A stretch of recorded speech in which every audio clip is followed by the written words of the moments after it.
All right, everyone. Sorry for that technical difficulty. Nate left the stream and I guess ended the stream completely. So I had to fire a new one back up here. I think we had over 200 people watching. So hopefully we can get a good majority of that back to keep this conversation going. And if you were not in the first part, this is part two. In part one, we talked about PWCC Premier Auction. And we also talked about Dallas Card Show, Market Pulse, Vibe Check action. So definitely stick around as we're going to talk for another 30 or so minutes about the card show and what everyone's feeling. And if you were there, thank you for saying hi to us if you did come up to us and say hi. So we got Thomas M back in the chat and said, y'all's short jokes killed the live stream. Nate was getting mad that Scott was calling 5-2 and ended the live stream. That's what I'm starting to hear now. He crashed. What's up, everyone? Thanks for coming back into here. We're firing it back up. I think when Nate left the live, it actually ended a little bit different circumstance than normal. But we can get talking back to the show. I think we left off at Nate negotiating for the Luis Matos. The funny thing here is that I don't know if he mentioned it. I was paying attention, but he's talking a lot. I don't know if he mentioned it, but Nate got the guy to talk himself down in price. Yo, Nate, you know you ended the stream for everyone, right? Oops. I was like, all right, I gotta go. I clicked the end button just because it was right there. I wasn't really paying attention. Dude, like 200 plus people in here. Oh, my bad. We'll keep it going. We'll keep it going. Nate, really quick before we transition, talk to everyone about your Matos deal and how the dealer talked down himself when you were doing the deal. Did you ever talk about that? Yeah, so he went from the 337 down to the 250, right? We talked about that, and then down to the 225, and then down to the 200 for cash. And if you're a dealer, I wouldn't do that. I do like that guy though. I met that guy. I like him, but I guess he just want to get the card sold. I mean, I like him too, and I guess if you want to, if he wasn't into the card for $200, more than likely. And so he probably made money. It was one of those things where he talked himself down so quick, he ended up giving me a BGS 959 for the price of a raw, which, yeah, that's good. It's good for you. Good for you. I was gonna pick up a 2017 Topps Chrome Ronaldo Gold 9.5 out of 50 from him.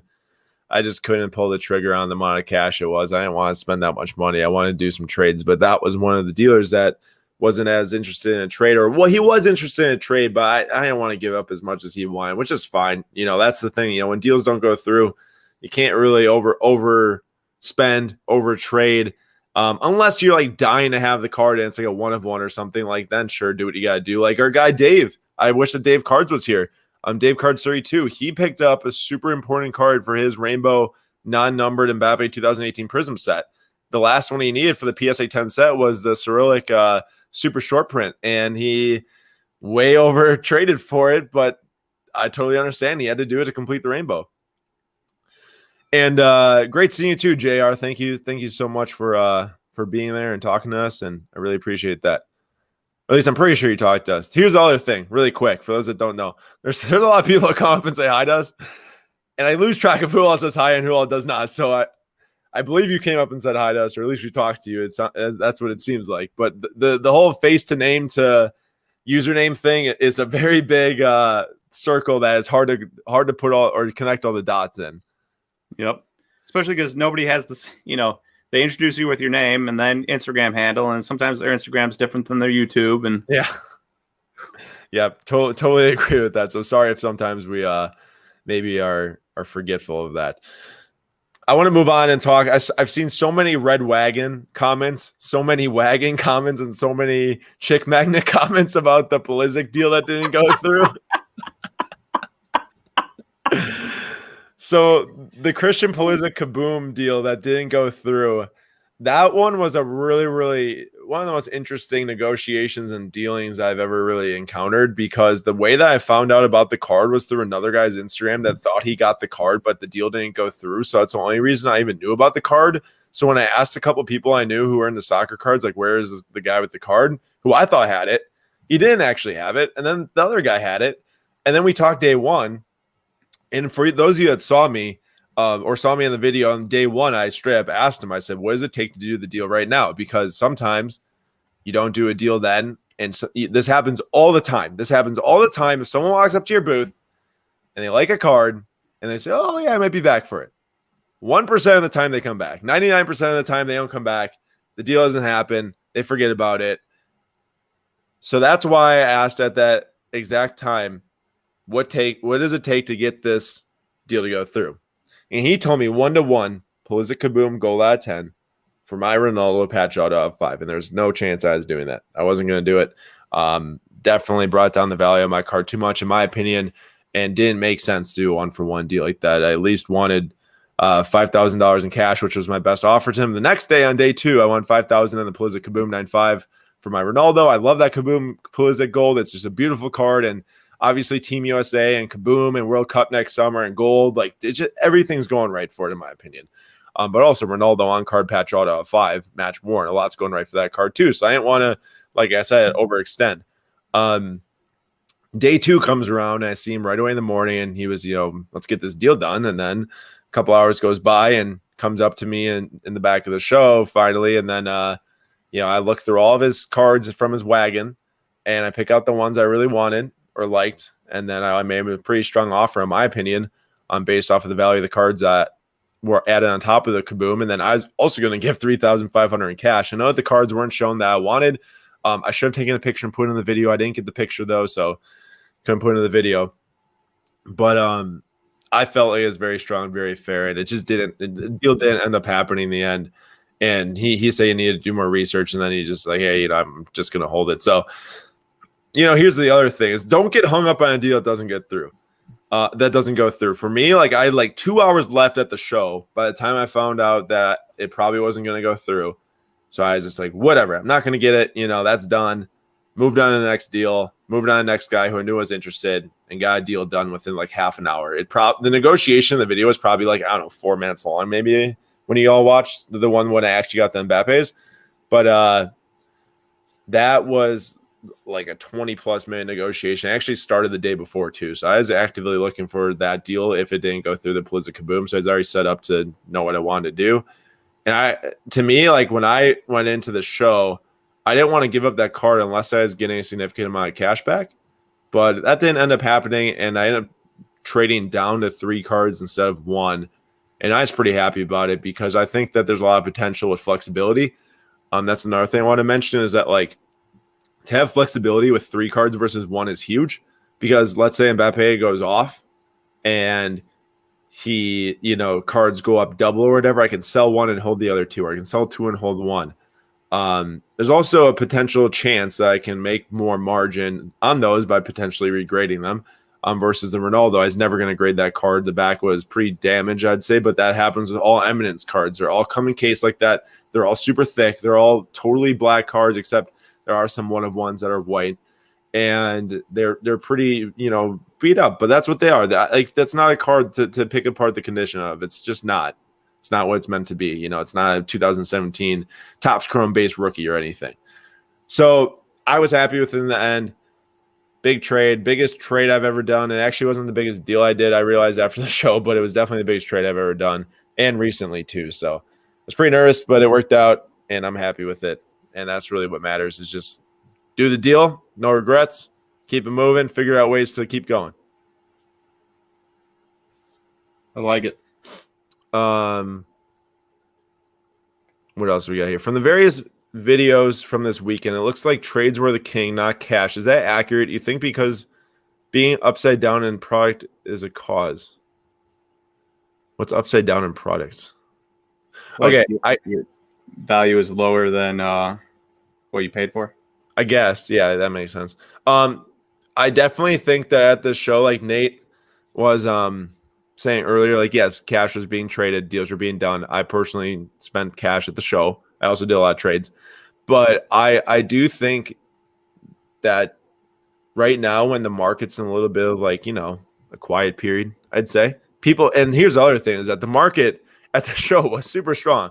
People are looking to acquire high-end pieces. They're looking to trade up. They're looking to, shift around and consolidate to find stuff that they're really, into. I think that people are just getting smarter constantly as people go throughout the sports card market and their experiences. But I do think that the cards themselves have become much more tradable than actually taking money out of your pocket, walking up to the booth and giving it to someone. Nate, we talked about that too. Spending money on eBay, much easier than spending money at a card show. I dropped a $425 bid on Hedbert Perez yesterday like it was nothing. There's probably no chance I was walking up to the booth and spending $400 on a Hedbert Perez. I mean, Nate probably would have done it before me, but I it's just much harder to actually do that. Like I was even like second guessing some of the soccer cards. I was like, oh, do I really want to take that money out of my pocket and give it to someone? But I did. But in reality, it is much harder to. I wonder why that is. I mean, I get it if it's cash, but if you're using PayPal, and you were using PayPal sometimes or Venmo, it's literally the same thing as if you're buying something off of eBay. Except maybe off of eBay you can use credit card and you've got 30 days to pay it off or whatever, and here you're just spending that cash right instantly. Yeah, that's a thing too. With it. Thomas said that the dude from Miami that I did the Ronaldo deal with, he's telling him at the last show he should bring more trade for future shows. Definitely be prepared to do some trading, if possible. It definitely helps. And I did not trade the Ronaldo for the Kaboom Pulisic, and I was not going to do a 1-for-1 trade, just so people know, because I see Edwin is worrisome there. But I did trade it for some really high-end Mbappe's. What were the hottest cards of the show and the coldest? I don't know about you. I heard a lot of people saying on like Instagram, like, there are so many Justin Herberts here. Like, I just can't believe it. Did you see a bunch of Justin Herberts? I wasn't looking for that, so I didn't even notice. I also wasn't really paying. I was looking at soccer because I was looking for that one Musiala or whatever his name is. Finally. He's saying like Tiki Masala last weekend. And I was looking for baseball, just any baseball that caught my eye, right?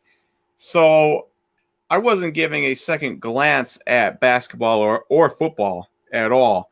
That being said, I didn't notice a ton of Justin Herberts, but I also heard that there wasn't much basketball moving, but I don't remember who I heard that from or if that's true. Yeah, and I like to think that my bias would get in the way there because I wasn't walking up to Boost trying to trade basketball. I wasn't walking up to Boost trying to sell basketball. Actually, I take that back. I did trade my Jordan Nike PSA 9 for the Greenwood Color Blast PSA 10. So I did trade a basketball card for a soccer card. But other than that, there's only so much LeBron, Jordan, and Kobe you can get in one environment. Same goes for the modern high pop stuff before the competition is so high between all of those cards. It's every booth that has a LeBron, Jordan, Kobe auto is taking or is one more that people can choose from in the entire show. You go to a small show and there's one or two Jordan, Kobe, LeBron autos, and it's that's your choice. If you're there to get one, you already know what you got to get. So I wonder if that has something to do with it too. One more observation I made from this weekend was cards on eBay ending at the times that the show was going were ending low. I know that people might just say, oh, market dip, this and that. Well, after the show, the night, when it was actually at night, some of the cards I saw ended higher. So there'd have to be way more research into that for me to make an all out, this really mattered, but just interesting thinking about the people at the show. They're definitely not sitting on eBay trying to place a bid. And there's a lot of people there with a lot of money that consolidates some of the biggest buyers in the industry. So interesting to think about. There was a good amount of Herbert, but baseball seemed to be a bit cold. Football and basketball definitely hotter, mostly modern. Kobe stuff was cold. A few Jordans picked up throughout. Good insight. Thank you so much, JR. Anyone else that was there too, please throw in your insight on the show. And if you have any ideas. Thomas, also 130 point was super slow from Friday to Saturday night. Well, here's a big issue is that 130 point doesn't really show best offers anymore accepted. So you can look up eBay auctions on there, but you can do it on eBay too, I guess, right? And as for the Formula One comments, it's the most expensive Oh, it's expensive because it's the first ever premium set, first ever Chrome Sapphire. Next year it won't be anywhere near as expensive. And yes, it'll definitely be more produced as well. Vancouver is baffled that I traded away the Ronaldo patch auto. For me to talk about the strategy of actually like why I dealt it, I've had the card for almost 2 years. I bought it for so insanely cheap that if I could make a move that would help build faster than holding that one card, I was going to do it. And I felt that the move I made, giving up the Ronaldo for the 3 really, really big Mbappe rookie cards, would help me build quicker than just holding on to the Ronaldo, especially because, for me, it's like buying and trading and selling cards is how I'm building up the collection right now. If I'm just holding on to Ronaldo for the next 5, 6, 7 years, sure, it'll gain great value. I know that. On-card autos of Ronaldo are super hard to come by, especially with match-worn patches. But getting those Mbappes and potentially being able to regrade 1 or 2 of them and having them to maybe flip one and make money on one and then put that into something else, I felt like it just helped me build faster than if I just held the Ronaldo. And I believe in the future I can then get a Ronaldo auto from all that extra capital to work around. Potentially for free, like Nate was saying when he buys his Martes. Sells one, brings down his cost of the other, get into one of the cards for free. So we'll see. Yeah. Also, would you say you've always been more of a Messi guy anyways than a Ronaldo guy? Yeah, I'm more of a Messi fan than a Ronaldo fan. And also, I saw this stat today. Messi has more goals in the last 5 seasons than Ronaldo has goals and assists combined over the last 5 seasons. Ooh. Messi's the GOAT. Don't fight me on that. I do have to get another Ronaldo card, though. I will say that. My plan was if I got rid of my Messi auto, which I did sell, and then trade the Ronaldo auto, I was going to at least get something else of those two. Taking, big, like a huge card, diluting into 3, 5, whatever it is, and then picking up one of them. I already did that with Messi. I need to do it with Ronaldo now, too. You know what else you have to do? Pick up a Nike Michael Jordan. Yeah, hey, if anyone has a Nike Michael Jordan PSA 4, 5, or 6, DM me on Instagram @SlabStocksAaron. And yeah, I know that Ronaldo has more like hardware in the term of Champions League titles and a Euro Cup, but 1, Messi can't play in the Euro, and 2, yeah, I get the Champions League titles and stuff, but sometimes that has to do with the team too. Just like in baseball, Mike Trout never makes the playoffs. No one's debating that Mookie Betts is better than Mike Trout because he has 2 rings. Correct. It's not Mike Trout's fault that his front office gave big contracts to Justin Upton, Josh Hamilton, and Albert Pujols. Exactly. All right, let's move on for the last 5 minutes. We can take it away from the Dallas show here quick because I know we just loaded people up. But we've only been going for 18 minutes. Yeah, right, Nate. Yeah, because you dumb ended the stream. Toss in some questions on the card market. We'll take 5 minutes here right now to rip through a few of them. I do appreciate you all for watching day 1, day 2 of the vlogs, and I do appreciate the 65 people in here that came back in after we ended accidentally the live stream before. So throw in a chat and we'll try to get to it. Any thoughts on Formula 1 cards? We just talked a little bit about it, but I like it. Low production run sets compared to what's going to come in the future. Topps definitely has license for a few years at least. They're going to be making way more sets. First year stuff always does well. You're gonna get like Stadium Club, Topps flagship, just like Topps paper. Formula as they see, you're gonna get Stadium Club. You're probably gonna get Topps finest. Exactly. So that the first year, the Dynasty, the Sapphire, and the Topps Chrome. Nate, give us some MLB prospects to pick up. All caps, 10 exclamation points. Ooh, Rick M is not messing around. For me right now,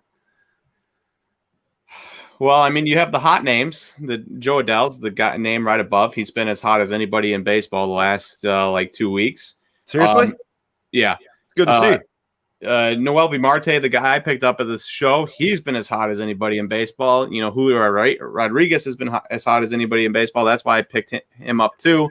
But maybe you go the other direction. Instead of the hot names, you pick up somebody that's cold as ice, like Marco Luciano. And with price dropping, you bet that he bounces back.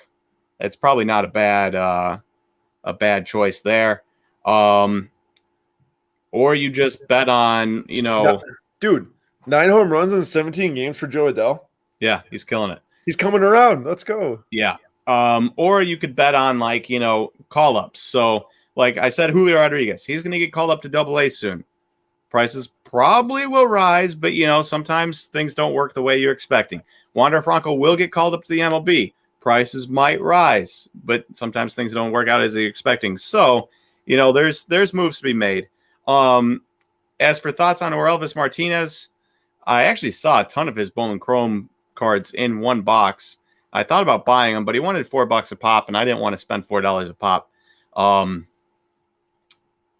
He's exciting, but I don't know. There's a lot of other guys in that Blue Jays system that I like significantly better than Orelvis Martinez. Got you. Which doesn't really give you a ton of thoughts on Orelvis Martinez. That's okay. Yeah. Can't always have thoughts on everyone. Thoughts on the new Top Scrum Bundesliga checklist? I definitely have thoughts on this. I like that they included Bellingham and Mukoko. I don't like that they didn't include Musiala, although my Obsidian cards of Musiala does like that they didn't include Musiala, but I don't like it because I want to buy some Top Scrum. So if he has a Champions League card, that'll be very sought after because he doesn't have a Bundesliga card, because I imagine that Bellingham will have a Champions League Top Scrum card as well. Overall, I like it. Parallels are definitely lower in amounts than the Champions League sets, but the problem is that this year they added like Pink Wave and like Prism and Blue Wave, or like non-Blue Wave. I don't know, just like Wave. So they definitely add some more parallels to up the production. They kind of put out some stuff that looked like that they were going to repeat the same parallels as last year, which I think got me on the train a little too heavy and overspent on a couple boxes. But there are more parallels than what was first announced, so that does hurt it a little bit, but still better than like Champions League does, like green bubbles, blue bubbles, purple carbon fiber. I mean, although those look amazing, but there's a lot of non-numbered parallels in that. I'm looking forward to the National. Any thought on who might be the hot card at the show? I gotta think that some of those football guys are going to be scorching going into the season at the National. Nate, would you agree with that? I would agree. And probably the big names, probably not your like Jalen Hurts's and Tua's, but Joe Burrow. You never know. You never know. Yeah, you never know. I mean, dude, freaking Daniel Jones was hot before last season, and Josh Rosen was hot like 2 seasons ago. That's true. I was going to go back to back here. Thoughts on Nick Maton or Maton? I don't really know how to say his last name. Light hitting second base shortstop that's doing all right, but drastically high batting average and balls in play this year. I expect his strikeout percentage to trend the other direction because it's way higher than his minor league career, and his walk percentage to trend in the other direction because it's way lower than his minor league career. But it's just there's not much there from a investment standpoint for me personally. And then where does Julio fit in with the Mariners? And this is the really interesting question. What's the possibility he gets traded? The possibility that Julio Rodriguez gets traded is almost zero. The type of guy that would have to be available for trade for the Mariners to entertain trading Julio Rodriguez, I don't even know. It would probably be like a 1-for-1 type of deal, or maybe you get another second prospect, but it's like a major name, like a Cody Bellinger, but with years of control type of thing, right? And no contract extension or anything. So I don't see anybody coming up like that.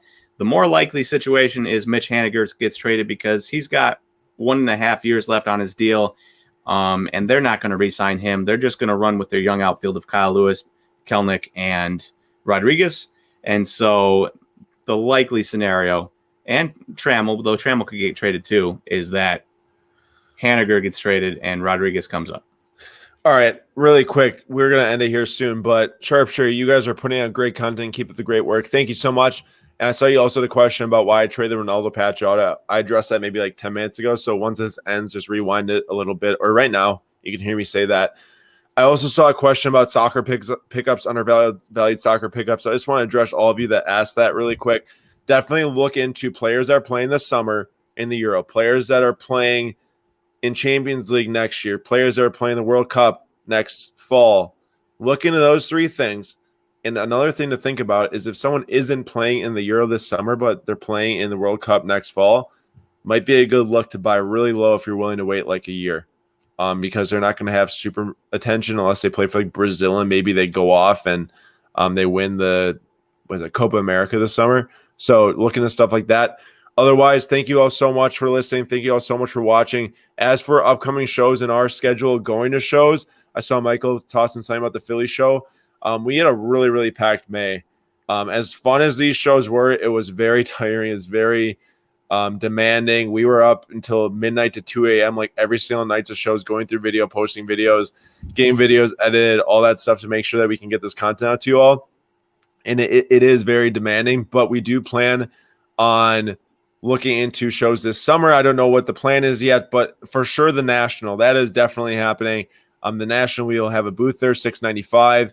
Come see us. It's going to be an absolute blast. 5-day show in Chicago, and it's definitely happening now, and I can't be more happy to say that. And also, I will probably be going to the Oak Creek show this upcoming weekend on Saturday just for a couple hours. So if you do go to that show and you see me walking around, please say hi. It's in Wisconsin for those of you Wisconsinites out there that are going. But thank you, everyone, for watching. And, Nate, thanks for joining me. Yeah, and sorry I ended the last one too early. It's all good. Live and learn, right? Yep. See you guys. All right. See you, everyone. Thank you so much for sticking